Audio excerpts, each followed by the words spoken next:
Shalom, kembali lagi bersama saya Wong Ele, ada di Ale. Hari ini kita sudah membicarakan kitab Lukas.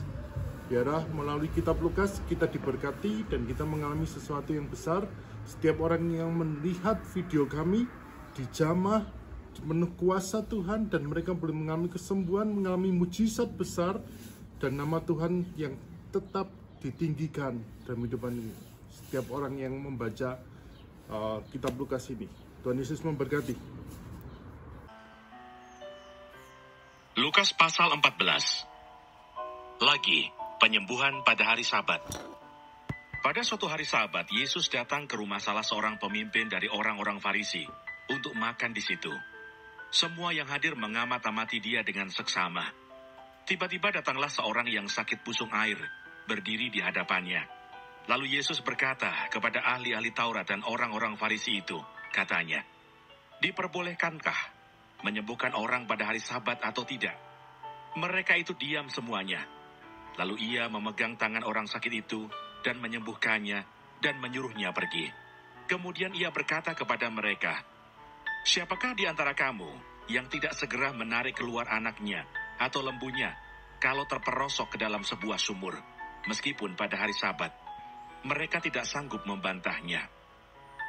Tempat yang paling utama dan yang paling rendah. Karena Yesus melihat bahwa tamu-tamu berusaha menduduki tempat-tempat kehormatan, ia mengatakan perumpamaan ini kepada mereka.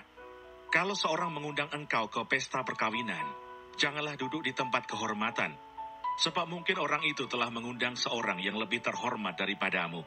Supaya orang itu yang mengundang engkau dan dia jangan datang dan berkata kepadamu, 'Berilah tempat ini kepada orang itu,' lalu engkau dengan malu harus pergi duduk di tempat yang paling rendah. Tetapi apabila engkau diundang, pergilah duduk di tempat yang paling rendah. Mungkin tuan rumah akan datang dan berkata kepadamu, 'Sahabat, silakan duduk di depan,' dan dengan demikian engkau akan menerima hormat di depan mata semua tamu yang lain. Sebab barang siapa meninggikan diri, ia akan direndahkan, dan barang siapa merendahkan diri, ia akan ditinggikan. Siapa yang harus diundang?" Dan Yesus berkata juga kepada orang yang mengundang dia, "Apabila engkau mengadakan perjamuan siang atau perjamuan malam, janganlah engkau mengundang sahabat-sahabatmu, atau saudara-saudaramu, atau kaum keluargamu, atau tetangga-tetanggamu yang kaya. Karena mereka akan membalasnya dengan mengundang engkau pula, dan dengan demikian engkau mendapat balasnya. Tetapi apabila engkau mengadakan perjamuan, undanglah orang-orang miskin, orang-orang cacat, orang-orang lumpuh, dan orang-orang buta, dan engkau akan berbahagia, karena mereka tidak mempunyai apa-apa untuk membalasnya kepadamu. Sebab engkau akan mendapat balasnya pada hari kebangkitan orang-orang benar." Perumpamaan tentang orang-orang yang berdalih. Mendengar itu berkatalah seorang dari tamu-tamu itu kepada Yesus, "Berbahagialah orang yang akan dijamu dalam kerajaan Allah." Tetapi Yesus berkata kepadanya, "Ada seorang mengadakan perjamuan besar, dan ia mengundang banyak orang. Menjelang perjamuan itu dimulai, ia menyuruh hambanya mengatakan kepada para undangan, 'Marilah, sebab segala sesuatu sudah siap.'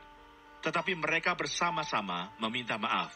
Yang pertama berkata kepadanya, 'Aku telah membeli ladang dan aku harus pergi melihatnya. Aku minta dimaafkan.' Yang lain berkata, 'Aku telah membeli 5 pasang lembu kebiri dan aku harus pergi mencobanya. Aku minta dimaafkan.' Yang lain lagi berkata, 'Aku baru kawin, dan karena itu, aku tidak dapat datang.' Maka kembalilah hamba itu dan menyampaikan semuanya itu kepada tuannya.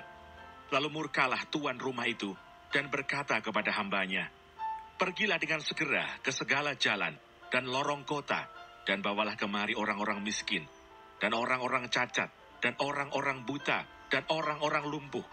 Kemudian hamba itu melaporkan, 'Tuan, apa yang Tuan perintahkan itu sudah dilaksanakan. Tetapi sekalipun demikian masih ada tempat.' Lalu kata tuan itu kepada hambanya, 'Pergilah ke semua jalan dan lintasan, dan paksalah orang-orang yang ada di situ masuk, karena rumahku harus penuh. Sebab aku berkata kepadamu, tidak ada seorang pun dari orang-orang yang telah diundang itu akan menikmati jamuanku.' Segala sesuatu harus dilepaskan untuk mengikuti Yesus. Pada suatu kali banyak orang berduyun-duyun mengikuti Yesus dalam perjalanannya.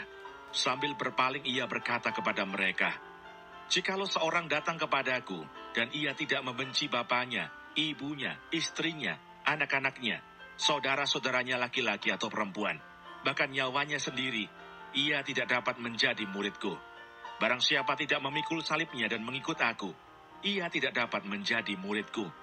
Sebab siapakah di antara kamu yang kalau mau mendirikan sebuah menara, tidak duduk dahulu membuat anggaran biayanya, kalau cukup uangnya untuk menyelesaikan pekerjaan itu, supaya jikalau ia sudah meletakkan dasarnya dan tidak dapat menyelesaikannya, jangan-jangan semua orang yang melihatnya mengejek dia sambil berkata, 'Orang itu mulai mendirikan, tetapi ia tidak sanggup menyelesaikannya.' Atau raja manakah yang kalau mau pergi berperang melawan raja lain, tidak duduk dahulu untuk mempertimbangkan, apakah dengan 10.000 orang ia sanggup menghadapi lawan yang mendatanginya dengan 20.000 orang? Jikalau tidak, ia akan mengirim utusan selama musuh itu masih jauh, untuk menanyakan syarat-syarat perdamaian.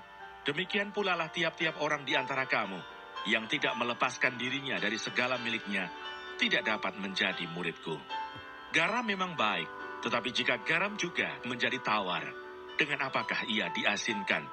Tidak ada lagi gunanya baik untuk ladang maupun untuk pupuk, dan orang membuangnya saja. Siapa mempunyai telinga untuk mendengar, hendaklah ia mendengar."